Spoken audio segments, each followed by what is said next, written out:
Yang pertama adalah karakteristik Brachiopoda. Brachiopoda merupakan hewan laut invertebrata bersimetri bilateral. Memiliki dua katup atau valva yang tidak identik, berbeda dengan bivalvia.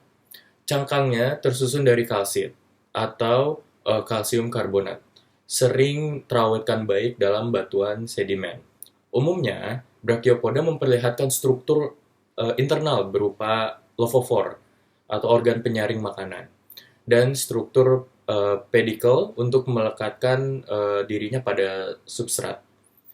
Fosil Brachiopoda banyak digunakan sebagai fosil indeks Paleozoikum, khususnya Ordovicium hingga Permian. Selanjutnya ada paleoekologi dari Brachiopoda. Paleoekologi Brachiopoda, dia habitatnya adalah tinggal di laut dangkal atau neritic zone dengan substrat keras atau lumpur padat.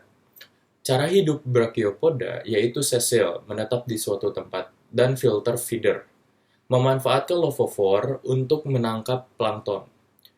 Lingkungan hidupnya, umumnya lingkungan hidup Brachiopoda di lingkungan laut jernih dan beroksigen.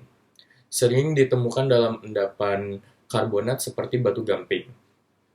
Peran paleoekologis dari Brachiopoda merupakan indikator lingkungan laut dangkal yang stabil dan berenergi rendah hingga sedang. Selanjutnya ada morfologi fosil Brachiopoda. Cangkang dua katup, itu ada katup dorsal atau bisa disebut brachial valve dan ventral atau bisa disebut pedicle valve.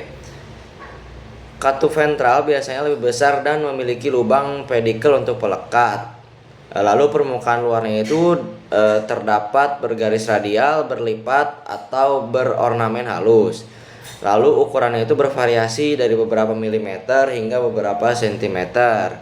Lalu internalnya itu struktur brachydium atau penopang lopopor dapat terlihat pada fosil terawetkan baik. Lalu yang selanjutnya itu ada klasifikasi geologi dari fosil Brachiopoda. Itu kerajaannya itu Animalia, filumnya itu Brachiopoda, kelasnya itu dia Articulata, memiliki engsel antar katup, contohnya itu Terebratula, Rhynchonella, lalu Inarticulata itu tanpa engsel, katup disatukan oleh otot, contohnya itu Lingula dan Obolus. Lalu ordo dan familinya itu banyak bervariasi tergantung periode dan morfologinya.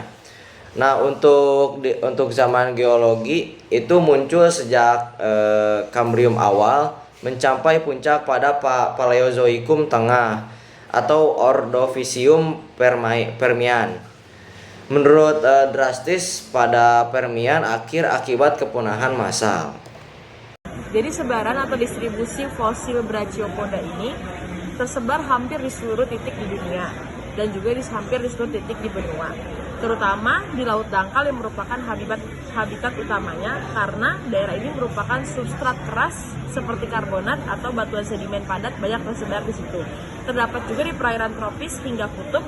Beberapa spesies hidup di laut dingin, misalnya di Antartika modern, serta di lingkungan laut dalam seperti di Terebratulida.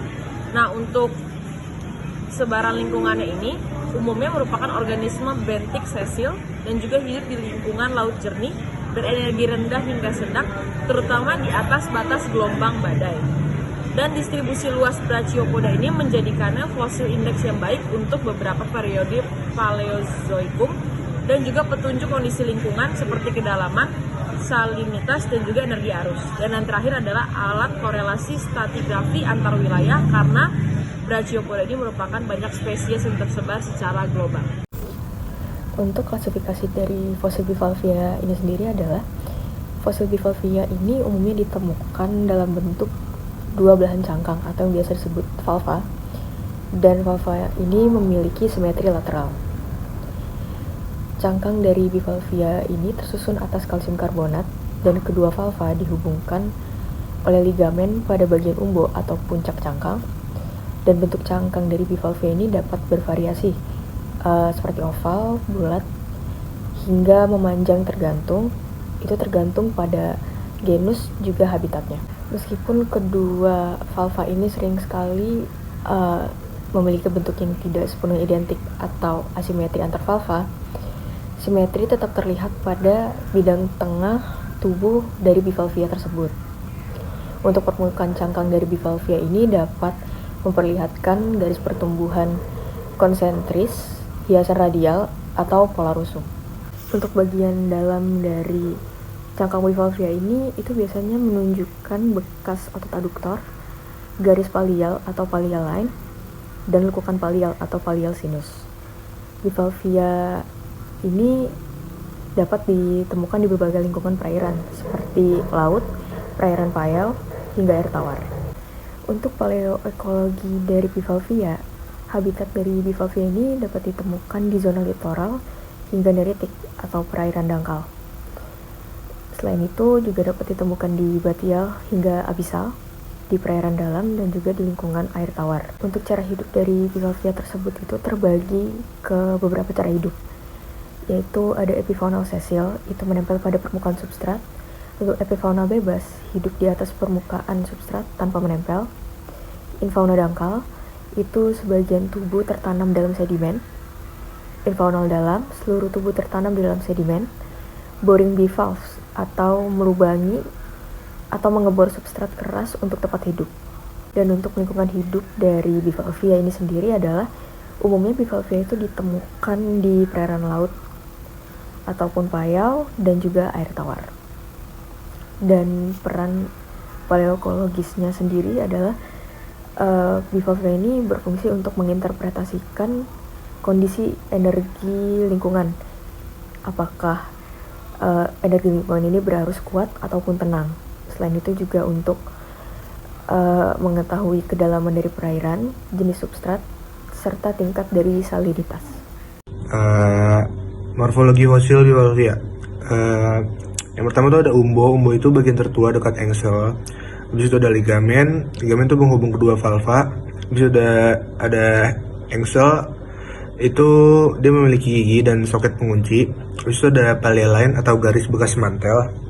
Habis itu ada palial sinus, lekukan mantel menunjukkan sifon. Habis itu ada muscle cars, itu bentuk bekas otot penutup.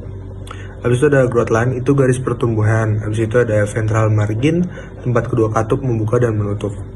Habis itu ada klasifikasi geologinya. Kingdomnya itu Animalia, filumnya Mollusca, kelasnya Bivalvia.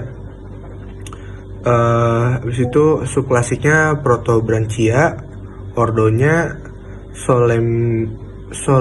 Solemiacea dan ordo Nuculacea.